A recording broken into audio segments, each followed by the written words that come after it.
Final દર્શક મિત્રો આજે થઈ 28 ઓગસ્ટ અને આજે ગુજરાત હાઈકોર્ટની અંદર આપણા ધારાસભ્ય ચૈતર વસાવાની જામીન અરજીની સુનાવણી છે। મિત્રો ઘણા ટાઈમથી લોકો રાહ જોઈને બેઠા હતા કે ચૈતર વસાવા ક્યારે જેલની બહાર આવે। મિત્રો 28 ઓગસ્ટના દિવસે ચૈતર વસાવાની ગુજરાત હાઈકોર્ટની અંદર જામીન અરજીની સુનાવણી છે। મિત્રો ચૈતર વસાવાને જે જેલમાં રાખવામાં આવ્યા છે ત્યાંથી મિત્રો ચૈતર વસાવાને ગુજરાત હાઈકોર્ટમાં લાવવામાં આવશે। શું મિત્રો આજે ચૈતર વસાવા કેટલા વાગે જેલમાંથી છૂટશે અને કેટલા વાગે કોર્ટમાં તેમનો નંબર આવશે અને મિત્રો ચૈતર વસાવા જેવા જેલની બહાર આવશે એવા તરત જ આપણે તમને લાઈવ સમાચાર બતાવવાના છીએ। તો અત્યારે હવે ગુજરાત હાઈકોર્ટની અંદર ચૈતર વસાવાની જામીન અરજીની સુનાવણી છે એ મોટા સમાચાર મળી રહ્યા છે। આપણે બહુ ટાઈમથી રાહ જોઈને બેઠા હતા, ઘણા બધા લોકો ઈચ્છતા હતા કે ચૈતર વસાવા જેલની બહાર આવે। તો હવે ક્યાંક ને ક્યાંક એવું લાગી રહ્યું છે કે બસ થોડાક જ કલાકોની બાદ ચૈતર વસાવા આવી શકે છે જેલની બહાર। મિત્રો હવે ચૈતર વસાવાને ગુજરાત હાઈકોર્ટની અંદર લઈ જવામાં આવ્યા છે। જોઈએ છીએ કે ચૈતર વસાવાના ગુજરાત હાઈકોર્ટમાંથી શું સમાચાર મળે છે।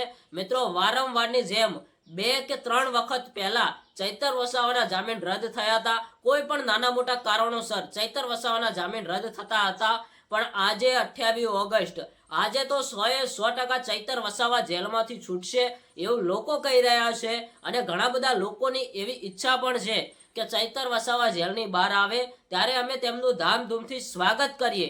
તો હા મિત્રો, હવે ગુજરાત હાઈકોર્ટમાં તેમની સુનાવણી ગઈ છે। હવે જોઈએ છીએ કે ગુજરાત હાઈકોર્ટમાંથી ચૈતર વસાવાને શું નિર્ણય મળે છે। ચૈતર વસાવાને જેલવાસ ભોગવવો પડશે કે ચૈતર વસાવા જેલમાંથી છૂટશે। ઘણા બધા લોકોની આ ઉમ્મીદ છે, ઘણા બધા લોકો રાહ જોઈને બેઠા છે કે અમારા ધારાસભ્ય ચૈતર વસાવા ક્યારે જેલની બહાર આવે। તો હવે મિત્રો એક સ્ટેપ આગળ વધવાનું છે ચૈતર વસાવાને, એટલે કે હવે ગુજરાત હાઈકોર્ટની અંદર ચૈતર વસાવાને લઈ જવામાં આવ્યા છે। હવે જોઈએ છીએ કે ગુજરાત હાઈકોર્ટમાંથી કેવા સમાચાર મળે છે, ખુશીના સમાચાર મળે છે કે કોઈ દુઃખના સમાચાર મળે છે, પણ બધા લોકો એમ જ કહી રહ્યા છે કે આજે તો ચૈતર વસાવા 100% જેલમાંથી બહાર આવશે। તો હા મિત્રો, ક્યાંક ને ક્યાંક એવું લાગી રહ્યું છે કે આજે ચૈતર વસાવા આવી શકે છે જેલની બહાર। તો મિત્રો હવે તો તેમની સુનાવણી ચાલુ છે, આગળના નવા શું અપડેટ મળે છે એ તમને આપણે બતાવતા રહેશું। એ પહેલા આપણી યુટ્યુબ ચેનલને સબસ્ક્રાઇબ કરીને રાખજો, એટલે ગુજરાત હાઈકોર્ટમાંથી બીજા કોઈ સમાચાર મળે એવા હું તરત જ તમને બતાવી શકું। તો અત્યારે હાલ તો આ માહિતી છે, ચૈતર વસાવાની ગુજરાત હાઈકોર્ટની અંદર સુનાવણી છે અને ચાલી રહી છે। તો મિત્રો આજે આપણે આ વિડીયો અહીંયા પૂરો કરીએ છીએ। હવે જેવા ગુજરાત હાઈકોર્ટમાંથી કોઈ નવા સમાચાર મળે એવા તરત જ હું તમને વિડીયોના માધ્યમથી બતાવી દઈશ। તો આપણી ચેનલને સબસ્ક્રાઇબ કરીને રાખજો। તો મળીએ।